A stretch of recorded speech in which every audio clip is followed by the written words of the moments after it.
বিসমিল্লাহির রহমানির রহিম। এখানে আমি মুরগির বুকের অংশ লইছি টুকরা টুকরা করে।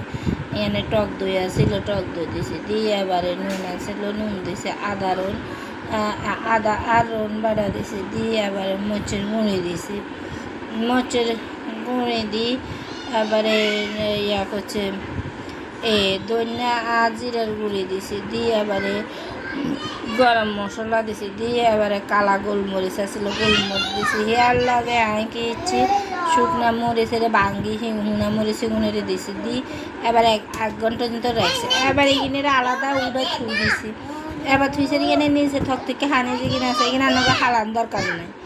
ইয়ানে কি ইচ্ছে কর্নফ্লাওয়ার আর ইয়া দিছি এই ময়দা দিছি। আপনারা ঘরে কর্নফ্লাওয়ার না থাকলে বুদ্ধি এখন হিঁকে দিই। আপনারা কী দেবেন, চাইলের গুঁড়ি দেবেন, চাইলের গুঁড়ি 1 কাপ, ময়দা দিবেন 1/2 কাপ, ওই যাবে। হিয়ার কত নুন দিই, যাদের একখানা জাল খাবেন হয়তো একখানা দিবেন, না হলে নাই। এবার সয়াবিন তেল দিই আস্তে আস্তে বেগিনে বাজি করে নেবেন।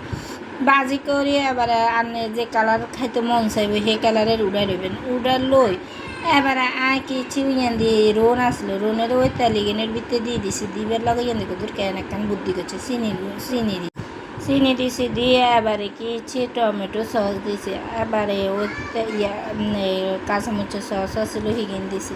এবার থকথকে যেন মাখিনে আসিল, এবারে ইগিনের কিছু এনে দিছি, দিয়ে বালা মতো এবারে লাড়ি সারি লইছে একবারে ঘন হয়ে এই সুন্দর হয়ে গেছে।